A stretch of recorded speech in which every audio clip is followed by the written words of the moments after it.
Idola, idola, idola kita Nabi Muhammad, Nabi Muhammad, Rasul mulia. Idola, idola, idola kita Nabi Muhammad, Nabi Muhammad, Rasul mulia. Assalamualaikum warahmatullahi ta'ala wabarakatuh. Waalaikumsalam warahmatullahi wabarakatuh. Ahlan wa sahlan, kaifa haluka adik-adikku dimanapun kalian berada. Mudah-mudahan adik-adikku semuanya tetap dalam lindungan Allah Subhanahu wa ta'ala dan tetap dalam keadaan sehat. Nah, adik-adikku ketemu lagi nih tentunya bareng Kak Fauzan di Teladan Anak Soleh. Fa insyaallah pada kesempatan kali ini selama 1 kali 30 menit ke depan Kak Fauzan akan menceritakan kepada adik-adikku semuanya tentang kisah perjalanan Nabi Ibrahim alaihissalam dengan seorang raja yang zalim, yaitu Raja Namrud la'natullah alaih. Nah, adik-adikku yang di studio siap mendengarkan kisahnya? Siap.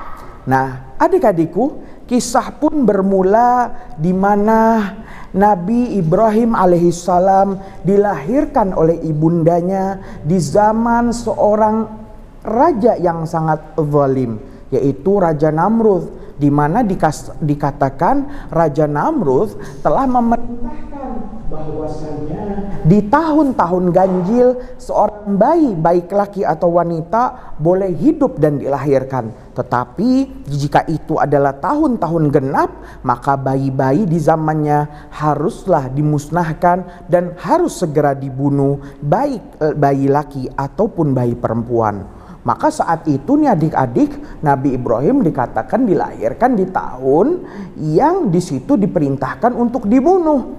Maka Nabi Ibrahim saat itu setelah melahirkan Nabi Ibrahim, membawa Nabi Ibrahim ke puncak gunung dan menyembunyikan bayi Ibrahim yang masih kecil di dalam sebuah gua. Singkat kisah nih adik-adik, ketika Nabi Ibrahim telah beranjak menjadi anak yang dewasa, menjadi seorang anak yang gagah, Nabi Ibrahim pun mulai tinggal di kota. Saat itu dikatakan ibunda Nabi Ibrahim mengalami kesedihan karena ayah kandung Nabi Ibrahim yang bernama Taruh telah meninggal dan kembali ke hadirat Allah Subhanahu wa ta'ala. Maka ibunda Nabi Ibrahim yang seorang janda pun menikahi seorang laki-laki yang bernama Azar. Dikisahkan nih adik-adik, Azar itu adalah seorang ahli pembuat patung, yang mana patung tadi adalah patung berhala yang dijual dan dijajakan kepada masyarakat Babilonia di negeri Irak. Maka saat itu Nabi Ibrahim yang masih kecil diperintahkan oleh ayah angkatnya, oleh ayah tirinya tadi, untuk menjual patung-patung sesembahan. Tetapi Nabi Ibrahim yang masih kecil tidak kuat untuk membawa patung yang terbuat dari batu yang sangat besar nih adik-adik. Maka saat itu Nabi Ibrahim pun menyeret patung sesembahan tadi.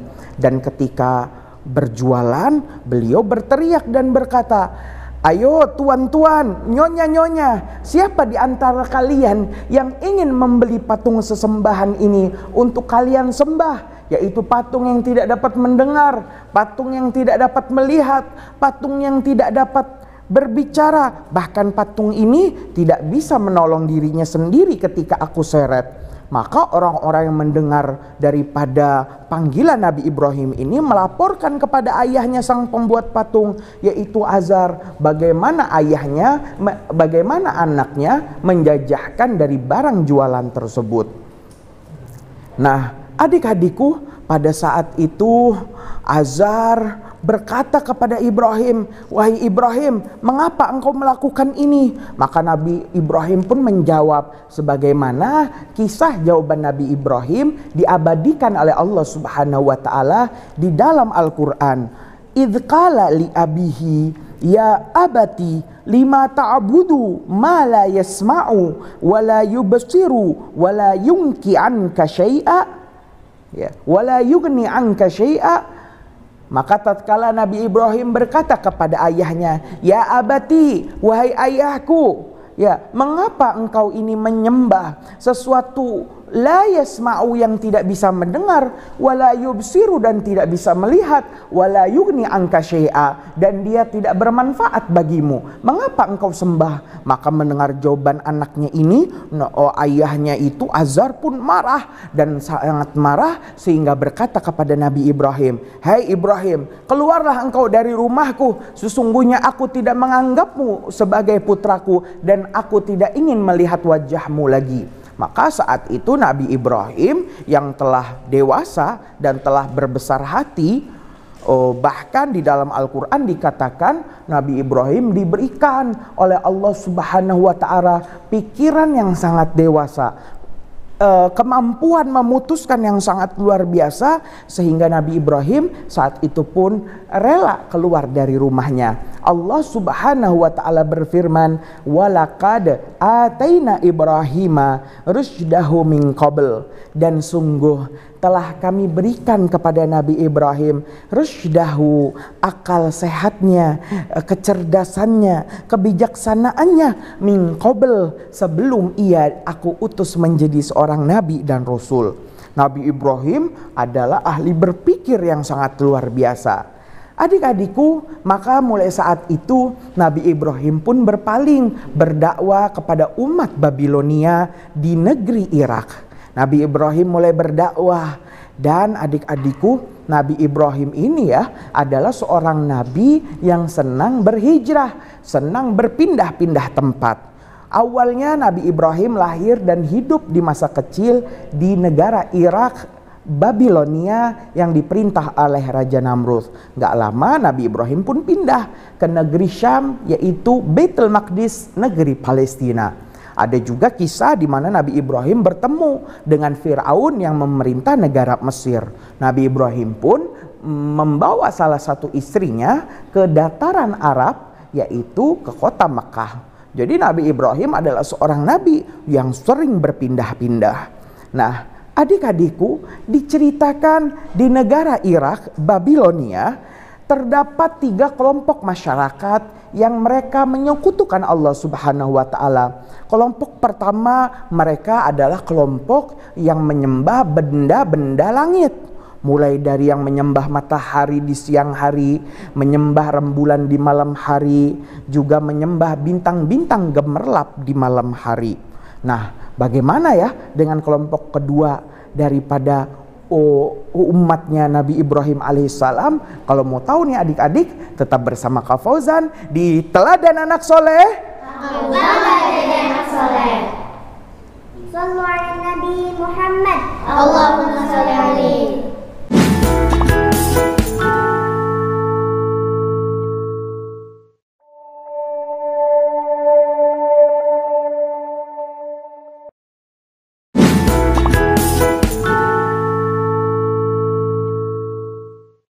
Nah, adik-adikku, tentunya masih dengan Kak Fauzan di Teladan Anak Soleh. Aku bangga dari anak soleh. Sallu ala Nabi Muhammad. Allahumma sholli alaihi. Nah, adik-adikku, maka di zaman Nabi Ibrahim di negara Irak Babilonia terdapat 3 kelompok yang menyekutukan Allah Subhanahu wa Ta'ala. Kelompok pertama seperti yang tadi telah disebutkan adalah kelompok yang menyembah benda-benda langit, mulai penyembah rembulan di malam hari, penyembah matahari di siang hari, dan penyembah bintang-bintang gemerlap di malam hari. Kedua adalah mereka kelompok yang menyembah raja-raja mereka, menyembah pemimpin-pemimpin mereka karena besarnya kekuasaan yang Allah berikan kepada raja tersebut, sehingga raja tadi pun mengaku sebagai seorang Tuhan. Yang ketiga adalah kelompok yang mereka menyembah patung-patung sesembahan, menyembah berhala yang terbuat dari batu. Nah, adik-adikku, maka Nabi Ibrahim pun dikisahkan di masa mudanya mulai berdakwah kepada 3 kelompok masyarakat ini yang ada di negara Irak. Pertama, Nabi Ibrahim mendatangi kelompok yang menyembah sesembahan benda-benda langit. Maka di malam itu, di malam pertama itu, Nabi Ibrahim mendatangi mereka penyembah bintang-bintang. Dalam Al-Quran Allah Subhanahu wa ta'ala berfirman, "Falamma janna alaihil lail." Maka setelah menjadi gelap atas Nabi Ibrahim malam, masuk waktu malam, ra'a kaukaba. Nabi Ibrahim saat itu bersama penyembah bintang melihat bintang-bintang gemerlap di langit. Qala hadza rabbi. Maka Nabi Ibrahim saat itu mengatakan, wahai penyembah bintang, lihatlah bintang gemerlap di langit itu, sangat indah sekali. Mungkin ini bintang ini adalah Tuhan sesembahan kita. Mari kita sembah bintang-bintang tersebut. Tetapi setelah semalaman Nabi Ibrahim bersama penyembah bintang tadi, terbitlah waktu fajar. Terbitlah waktu fajar sodik, sehingga bintang-bintang tadi pun lenyap, bintang-bintang tadi pun menghilang. Falamma afala qala la uhibbul afilin. Maka ketika Nabi Ibrahim melihat bintang-bintang tadi menghilang, lenyap, maka Nabi Ibrahim mengatakan, aku tidak suka Tuhan yang lenyap dan menghilang. Maka saat itu mereka pun tersadar bahwasanya bintang bukanlah Tuhan yang sesungguhnya. Kemudian Nabi Ibrahim saat itu di malam kedua mendatangi mereka penyembah rembulan. Saat itu Nabi Ibrahim mengatakan, falamma ra'al qamara. Ketika Nabi Ibrahim melihat rembulan purnama di malam kedua itu, bazighan, sangat bercahaya, ya, sangat purnama, sangat terang. Qala hadza rabbi. Maka Nabi Ibrahim mengatakan, oh, jangan-jangan ini adalah Tuhan kita. Kepada mereka para penyembah rembulan. Maka semalaman suntuk Nabi Ibrahim bersama mereka penyembah rembulan demi menyadarkan mereka dari kesesatannya. Maka saat itu dikatakan, falamma afala qala la iyahdini rabbi.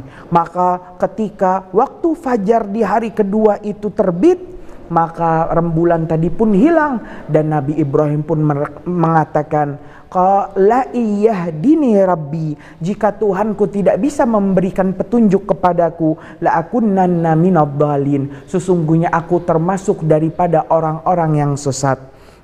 Maka Nabi Ibrahim tidak suka Tuhan yang tidak bisa lagi memberi dia petunjuk di pagi harinya. Maka lagi di hari kedua saat itu juga siang harinya Nabi Ibrahim mendatangi mereka para penyembah matahari. Nabi Ibrahim mengatakan, falamma ra'a syamsa, maka ketika Nabi Ibrahim melihat matahari bazighatan, sangat terang sekali sinarnya di siang hari. Qala hadza rabbi. Oh, ini adalah Tuhan kita. Hadza akbar. Ini adalah Tuhan yang paling besar daripada benda langit lainnya. Maka di siang itu Nabi Ibrahim bersama-sama dengan mereka para penyembah matahari hingga waktu maghrib di mana matahari tenggelam. Maka ketika matahari tenggelam nih adik-adik, matahari yang dilihat itu pun tenggelam dan hilang serta lenyap. Maka Nabi Ibrahim mengatakan, falamma afalat, maka ketika matahari tadi terbenam, qala, maka Nabi Ibrahim mengatakan, ya qaumi, hei wahai kaumku penyembah matahari, bulan dan bintang, ini sesungguhnya aku Ibrahim bariun, aku terbebas mimma tusyrikun, daripada apa yang telah kalian menyekutukan terhadapnya. Maka Nabi Ibrahim tadi berdakwah, mengajak penyembah matahari, bulan dan bintang bahwasanya benda langit bukanlah Tuhan yang sesungguhnya. Sehingga Nabi Ibrahim nih adik-adik saat itu mengatakan, inni wajjahtu wajhiya, sesungguhnya aku Ibrahim wajjahtu wajhiya, aku menghadapkan wajahku, badanku kepada lilladzi fataras samawati wal ard, kepada zat yang menciptakan 7 lapis langit dan menciptakan 7 lapis bumi dan juga menciptakan benda-benda langit yang kalian sembah. Hanifa, ini adalah keyakinan yang lurus. Wa ma ana minal musyrikin, dan aku Ibrahim bukanlah termasuk dari orang-orang yang menyekutukan Tuhan semesta alam. Maka itulah nih adik-adik, kisah pertama di mana Nabi Ibrahim berdakwah kepada mereka para penyembah matahari, rembulan, dan juga bintang-bintang. Hari berikutnya adik-adikku, Nabi Ibrahim pun mendatangi kelompok masyarakat Babilonia di negara Irak yang mereka menyembah pemimpin-pemimpin mereka. Mereka menyembah raja-raja mereka. Nah, tahukah adik-adik ada perdebatan hujah tentang Nabi Ibrahim, alasan yang sangat kuat daripada Nabi Ibrahim tentang konsep ketuhanan terhadap Raja Namrud yang mengaku sebagai Tuhan. Maka saat itu Nabi Ibrahim berkata kepada Raja Namrud, yang mana kisah ini diabadikan di dalam Al-Quran. Wa idh qala Ibrahimu rabbiyalladzi yuhyi wa yumit. Dan tatkala Nabi Ibrahim mengatakan, kata Allah, kepada orang yang mengaku sebagai Tuhan tadi, rabbiyalladzi yuhyi wa yumit. Tuhanku Ibrahim adalah Tuhan yang maha menghidupkan dan maha mematikan. Qala ana uhyi wa umit. Maka Raja Namrud saat itu mengatakan, kalau hanya menghidupkan dan mematikan, aku Namrud juga uhyi wa umit. Aku bisa menghidupkan dan aku juga bisa mematikan. Aku adalah Tuhan yang maha menghidupkan dan juga Tuhan yang maha mematikan. Maka saat itu Namrud membuktikan bagaimana ia menghidupkan dan mematikan daripada manusia. Nah, adik-adik penasaran kan bagaimana Raja Namrud yang manusia biasa bisa menghidupkan dan mematikan seseorang? Kalau mau tahu nih adik-adik, tetap bersama Kak Fauzan di Teladan Anak Soleh. Sallu ala Nabi Muhammad. Allahumma shalli alaihi.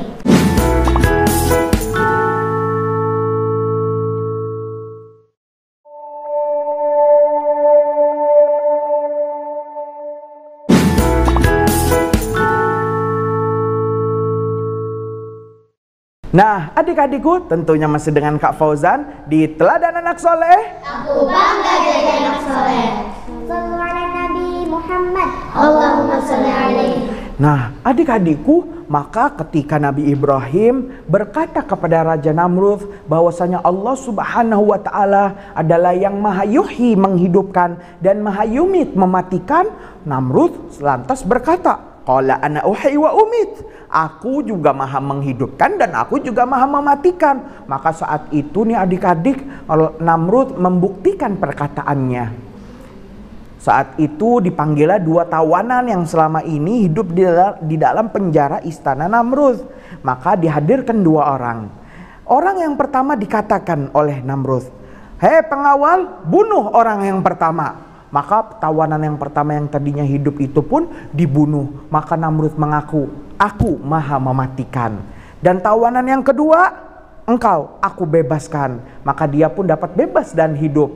Maka itulah bukti Raja Namrud, ia maha menghidupkan dan mematikan. Tetapi Nabi Ibrahim tahu ini adalah alasan yang tidak beralasan, karena bukan itulah maksud daripada Nabi Ibrahim alaihissalam. Tapi Nabi Ibrahim mendiamkannya dan Nabi Ibrahim mendatangkan hujah yang lain. Sebagaimana hujah ini diabadikan di dalam Al-Quran, ayat suci kita, yang mana Allah Subhanahu wa Ta'ala berfirman, qala Ibrahimu fa innallaha ya'ti bisyamsi minal masyriqi. Maka Nabi Ibrahim berkata, Namrud, fa innallaha, sesungguhnya Allah Tuhanku Ibrahim, ya'ti bisyamsi, ia maha mengeluarkan, maha mendatangkan matahari, minal masyriq, dari arah terbitnya matahari, yaitu arah timur. Kalau engkau betul Tuhan wahai Namrud, kata Nabi Ibrahim, fa'ti biha minal maghrib, maka datangkan itu matahari yang setiap hari, setiap pagi memang terbit dari arah timur, fa'ti biha minal maghrib, datangkan ia, coba engkau terbitkan ia dari arah barat keesokan hari. Maka apa Namrud, apa jawaban daripada Namrud? Fabuhitalladzi kafar. Maka terdiamlah mereka orang-orang yang menyekutukan Allah Subhanahu wa taala. Mereka bingung, mereka yatakhayyar, mereka bingung, tidak bisa menjawab daripada tantangan Nabi Ibrahim alaihissalam. Maka terbuktilah bahwasanya Namrud bukanlah seorang Tuhan sebagaimana yang dia aku selama ini. Nah, adik-adikku, kisah Nabi Ibrahim bersama Namrud pun tidak selesai sampai di sini. Tetapi cerita berlanjut di mana Nabi Ibrahim alaihissalam mendatangi mereka penyembah-penyembah berhala, penyembah-penyembah patung. Dikatakan nih adik-adik, Namrud setiap tahunnya memerintahkan kepada seluruh rakyat Babilonia di negara Irak untuk mengadakan perjamuan terhadap tuhan-tuhan berhala yang mereka sembah. Maka saat itu Namrud mewajibkan seluruh rakyatnya untuk berburu di dalam hutan. Tidak boleh ada seorang pun dari rakyatnya yang tinggal di dalam rumahnya kecuali ia sedang sakit.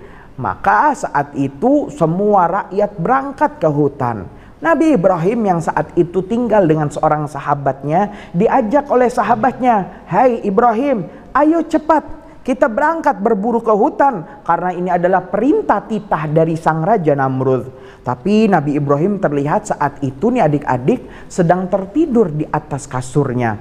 Nabi Ibrahim berselimut dan terlihat sepertinya Nabi Ibrahim sedang sakit. Maka ketika diajak itu Nabi Ibrahim menolak dan mengatakan, "Wahai sahabatku, engkau berangkat saja sendiri berburu ke hutan. Sesungguhnya aku Ibrahim sedang dalam keadaan sakit." Maka Nabi Ibrahim yang sakit ditinggal seorang diri di kota Babilonia. Maka saat itu nih adik-adik, ketika semua kota menjadi sepi dan seluruh orang sedang berburu hewan rusa dan kijang di hutan untuk dijadikan sesembahan, Nabi Ibrahim pun langsung membuka selimutnya dan bangkit dari kasurnya.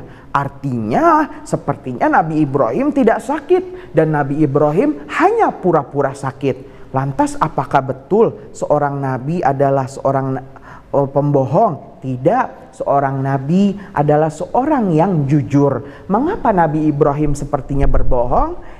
Nanti Kak Fauzan kasih tahu apa rahasianya. Maka Nabi Ibrahim saat itu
berburu hewan dan membawa sesembahan jamuan-jamuan untuk para berhalanya. Nah, Raja Namrud melihat bagaimana keadaan kuilnya yang hancur berantakan, melihat Tuhan sesembahannya yang dihancurkan oleh entah siapa dia. Maka saat itu Namrud marah. Dan saat itu Namrud mengatakan, "Siapa yang menghancurkan ini?" Tiba saja seorang pengawal datang ke hadapan Namrud. "Wahai Namrud, Tuan Raja, aku melihat sepertinya ada seseorang yang tadi masuk ke dalam kuil. Siapa itu?" "Itu adalah Ibrahim." "Oh, panggil Ibrahim." Maka Nabi Ibrahim tadi diseret. Ya, Nabi Ibrahim diseret dari rumahnya, dibawa ke kuil sesembahan Raja Namrud. Kemudian Raja Namrud berkata, Siapa wahai Ibrahim yang menghancurkan daripada berhala ini? Maka Nabi Ibrahim saat itu menunjuk, seperti yang menghancurkan adalah itu yang paling besar. Maka Nabi Ibrahim menunjuk ke arah patung, sepertinya yang menghancurkan adalah itu yang paling besar. Maka saat itu orang-orang terfahamkan bahwasanya yang menghancurkan adalah patung berhala yang paling besar. Maka saat itu Nabi Ibrahim alaihissalam dihukum oleh Raja Namrud laknatullah alaih. Nah, bagaimana ya kisah dihukumnya Nabi Ibrahim oleh Raja Namrud? Kalau mau tahu nih adik-adik, insya Allah kita lanjutkan pada pertemuan selanjutnya. Tak terasa sudah 1 kali 30 menit Kak Fauzan menemani adik-adikku semuanya. Fa insya Allah kita akan ketemu lagi pada jam dan acara yang sama, tentunya masih dengan Kak Fauzan di Teladan Anak Soleh. Aku bangga jadi anak soleh. Idola, idola, idola kita. Nabi Muhammad, Nabi Muhammad, Rasul mulia. Idola, idola, idola kita. Nabi Muhammad, Nabi Muhammad,